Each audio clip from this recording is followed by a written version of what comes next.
Hello, Gemini. Tagalog Express tayo. Sun, Moon, Rising Sign, and Venus for the month of July para sa sign ng Gemini.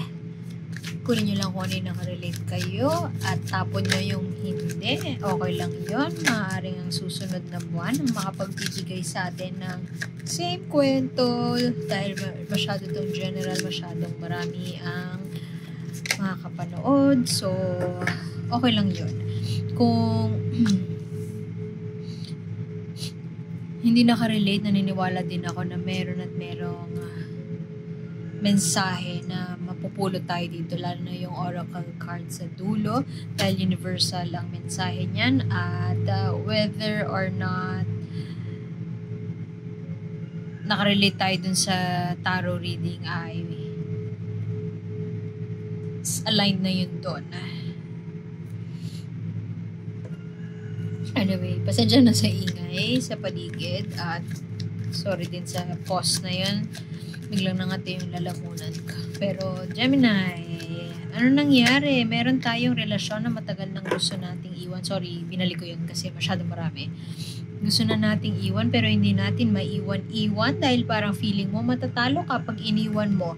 Merong isang tao o third, parang nakuha mo na to, ganito yung reading mo. Pero sa English yata yun. Mga nakaraang buwan, merong tao na sobrang malaki ang kapit, malaki ang impluensya sa iyo, sa mga desisyon mo sa buhay. Pwedeng tatay mo to, strict and stern at striktong magulang, pero pwede din karelasyon to, pero parang hindi. Kasi pwede din karelasyon tapos sobrang malaki age gap nyo or magkaiba kayo ng background. That reminds me of, hindi ko sinasabi na ganoon din yung sitwasyon mo, pero reminds me of yung sa balita na yung model na kabit daw ng pulis at kinidnap, pero baka patay na siya ngayon. So, kung nasa relasyon ka, ganung level, medyo magkaiba kayo ng ano, hindi ko sinasabi na kabit ka, pero merong tao na malakas ang impluensya sa iyo. At itong tao na to, ay ayoko sabihin na minamanipula ka, pero itong tao na to ay pwede din kasi na mayaman siya. Not necessarily police. Mayaman siya at malaki ang kapit niya sa'yo. Almost like or bordering hawak ka niya sa leeg. Ganun yung energy ng tao na yan. Para lumabas yan kasama tong dalawang to, tower. Merong isang bagay na relasyon o pagsasama na dapat nang tapusin matagal na. Maaaring sinasabi ng mga kaibigan na umalis ka na dyan. Sinasabi ng mga kaibigan, mga tao na nag-aalala para sa'yo, sinasabi sa'yo na maaaring hindi na healthy o nakabubuti sa'yo ang relasyon na yan, might as well umalis na. Pero, ayaw mong umalis. For the longest time din, parang feeling mo kahit sa pag-alis mo ay hawak ka niya, so hindi ka talaga makakatakas. So, might as well endure it na lang. Pero, ito, tingnan mo to, parang natalo, gano'n. Pwede din na kalahati ng paa mo ay nasa hukay at kalahati ay just living it. Niraraos mo lang yung daily. Medyo nahihirapan na, mentally tortured na, at hindi na, if not, hindi na makahinga sa sitwasyon.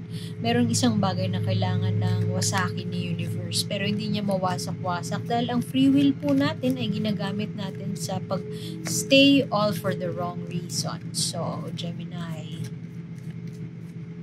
siguro iniisip mo, masyado akong social butterfly, ano ba itong pinasok ko? I mean, sa sobrang friendly mo or sa sobrang sociable mo, lahat, walang masamang tinapay sa'yo.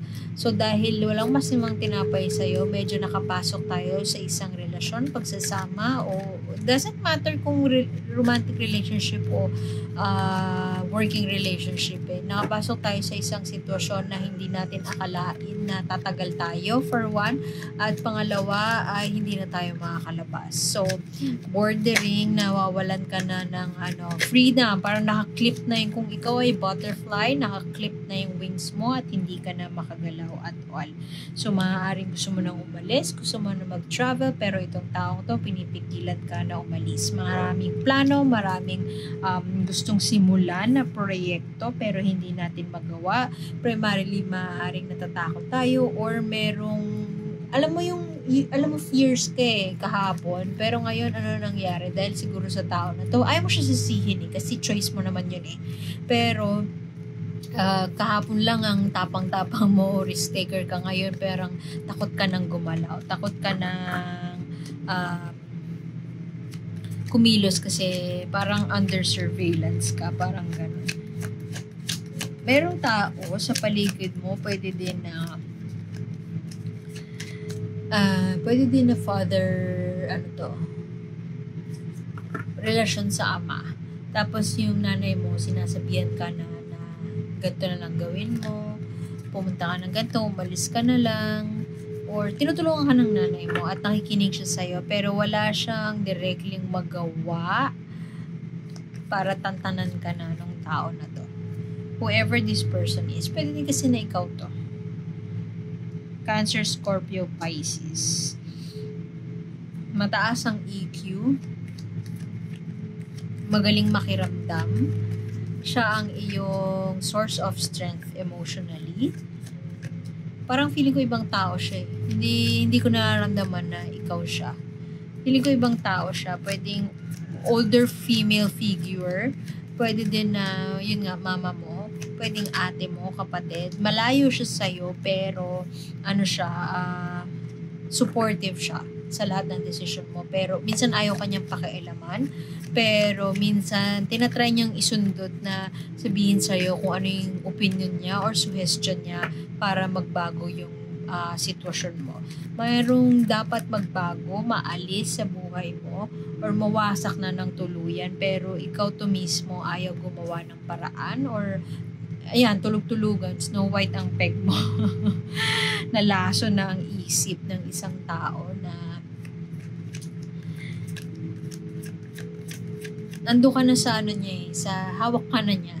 Nandun ka na sa vortex niya, nandun ka na sa world niya. So, maaari pag sinasabihan ka ng mga tao sa paligid mo, in denial ka, or dinedefend mo siya. Medyo bordering toxic na. So, walang magawa yung mga dwarfs mo ngayon sa paligid mo. Papanoorin ka lang nila hanggang may mag-rescue sa'yo.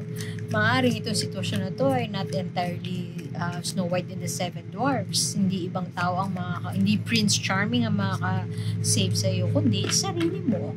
Hayaan mo nang masira ang relasyon na ito. Okay lang yan na magsimula ka ng panibago kasi hindi na siya nakapuputi para sa'yo. Kasi tingnan mo yan, no?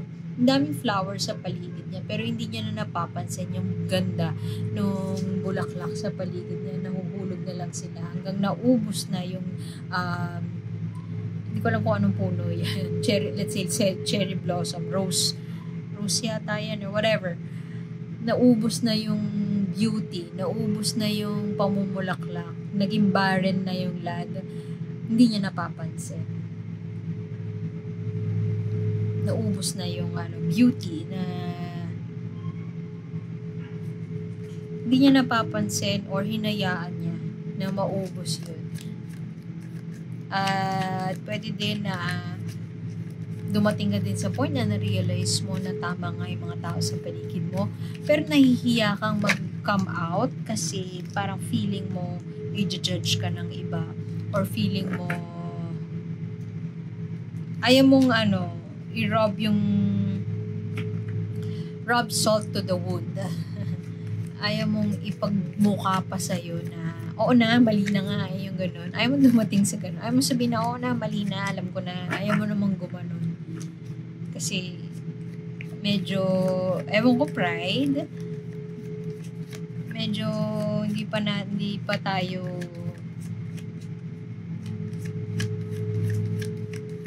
siguro itong tao lang na tong nakakaalam ng pinagdadaanan mo. Nahiya kang sabihin sa mga kaibigan mo. Ito ang may dama ako na parang ikaw. Earth sign. Taurus, Virgo, Capricorn. Maaaring may earth sign sa chart mo, pero pwede din na ikaw yan. Medyo siguro kung nasa ibang bansa ka, hindi ka makabalik kasi wala pang ipon. Or kung meron kang anak, hindi mo fully masustentahan na yung anak mo, or hindi mo kaya na ikaw na lang mag-isa. Kaya hindi kaya din siguro hindi ka makaalis sa relasyon na ito. Masyadong tight at hindi mo ma-feel yung enerhiya ng abundance na you have all the resources that you need. Kahit sabihin sa'yo ng kahit sinong tao na lahat ng kailangan mo nandyan lang, parang para sa'yo siguro bilis yun. Kasi hindi mo naman nararamdaman. Walang support. Hindi na stable ang mga bagay-bagay. Kaya din siguro ayaw mo na mag-take ng risk kasi hindi worth it. Kasi nga hindi na stable ang mga bagay-bagay. Pero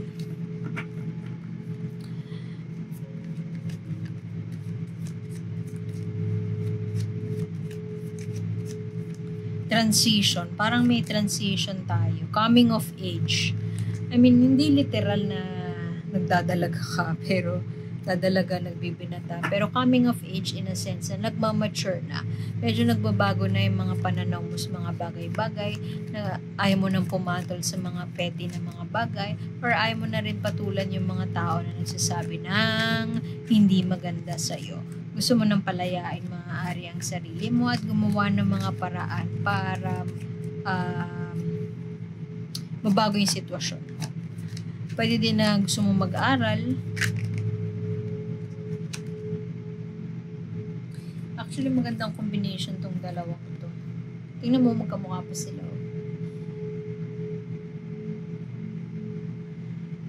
Pagtitimpi, pagpapasensya, pag-intindi, tinatry mo yung best mo na maging mabait, maging gentle, maging mabait sa sarili, magpasensya, unawain ang mga nangyayari sa'yo, magpasalamat pa rin sa may kapal sa mga binibigay niya na biyaya sa'yo. Pwede din na nagpapasalamat ka sa presence ng taong ito. Yun nga, pwedeng mama mo, pwedeng older friend, pwedeng best friend, pwedeng female figure in your life na sadyang sumusuporta sa mga desisyon mo sa buhay. Nagmamature na si Gemini. Alam mo rin na nag-mature ka na kasi hindi ka na katulad ng dati. Hindi ka na reactive sa mga bagay-bagay. Pero pwede din na hindi mo maintindihan ano nangyari sa'yo. Kasi alam mo, nag-mature ka na. Pero bakit hindi ka makaalis sa sitwasyon na to na hawak ka sa leeg? Merong kailangan magbago na ayaw mong baguhin. Balik natin, sorry. Masyadong marami yung cards. Nawawalan ng pag-asa. Marami ka nang tinry ng mga bagay at hindi naging successful. Pwede nag-invest ka ng pera para mabilis ka makaipon dahil wala kang work, or pwede din na nahirapan kang kumuha ng work pero hindi siya successful, hindi successful enough. Pwede din na yun nga, nag-overseas ka tapos hindi ka pinalad doon, hindi ka nakahanap ng trabaho, kaya siguro ngayon TNT ka na or hindi ka na makabalik. Tapos para mabuhay ka, kailangan mo sundin ang mga sinasabi ng taong to. Sorry, pero narinig ko abuse. Sana hindi ka na-abuso dyan. Or sana hindi ka inaapi ng mga tao sa paligid mo. Or hindi ka sinasaktan.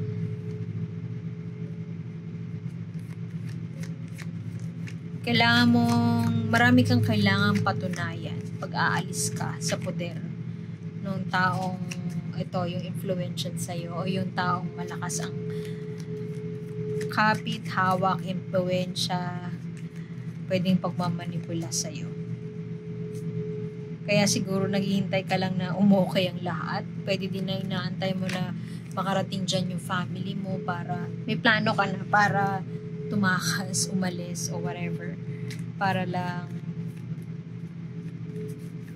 hindi ka na magtiyaga dyan, yung gano'n. Para maganda to dito.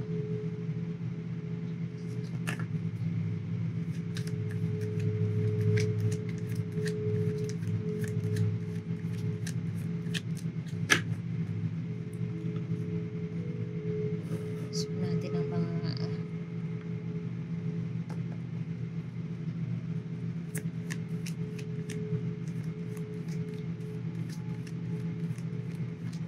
siguro yung iba sa inyo hindi din nagkukwento. Sinasarili. So, parang ibang tao nagtataka, parang ano nangyari kay Gemini? Parang alam ko masyadong madaldal yun, machika, social, pero bakit ngayon parang nagkukulong, di makalabas? So, nagkakahinala na rin sila. Anong ganap sa'yo? Na,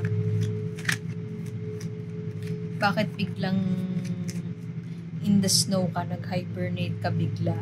Or nawawala ka, out of touch, out of reach.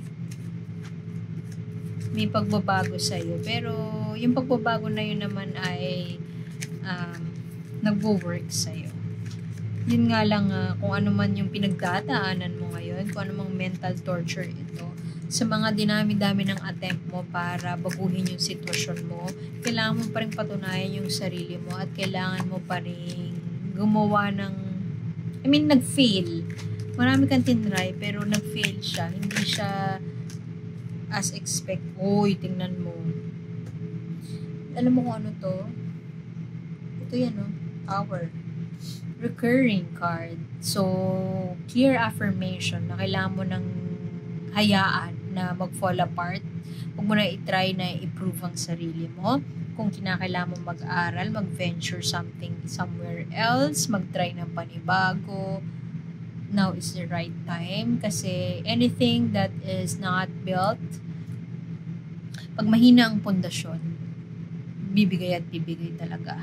So, kahit anong antay mo, kahit anong pilit mo, kahit anong try mo i-prove yung sarili mo, hindi talaga siya tinayo sa hindi talaga matibay yung pundasyon niyan. So, bibigay at bibigay din talaga yan. Kahit anong try mong pagsasalba. Good will always win. And it takes a lot of courage para iwan yung isang bagay na nakasanayan.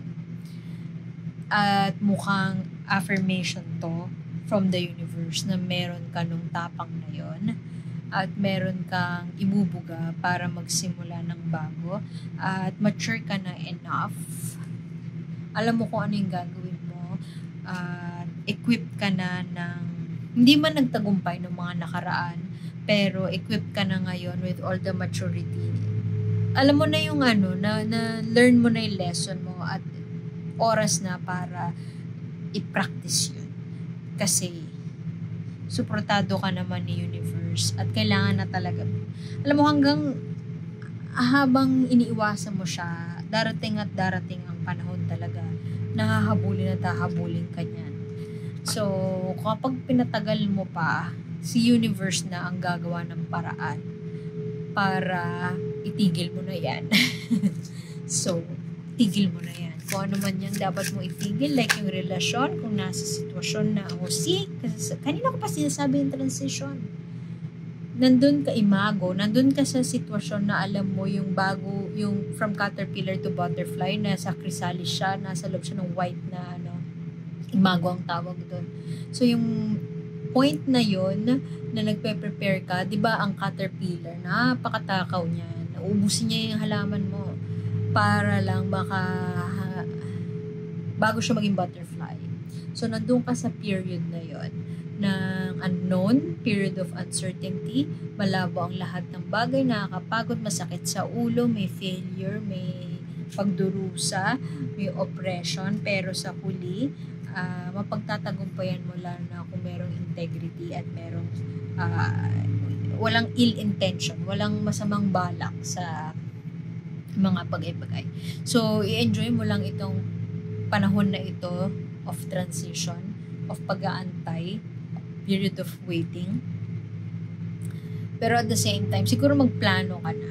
Kumain ka ng maraming, mag-imbak ka ng marami. Planuhin mo na yung plan B mo bago pa gumawa si universe ng paraan para wasakin ng tore na pinagtataguan mo kasi hindi siya talaga healthy para sa'yo. So, iwan ko na yun doon. Like, share, and subscribe lamang po. At follow nyo sa Instagram kasi nagpo-post ako doon ng daily read. Minsan every other day. Basta may read, 1 minute read 3 card spread. Meron doon. So, pwede din sa site. Visit nyo lang, nasa description box below. Nandun sa site yung mga oracle cards, mga readings, blog. So, yeah. See you next time. Salamat, Gemini. Bye-bye.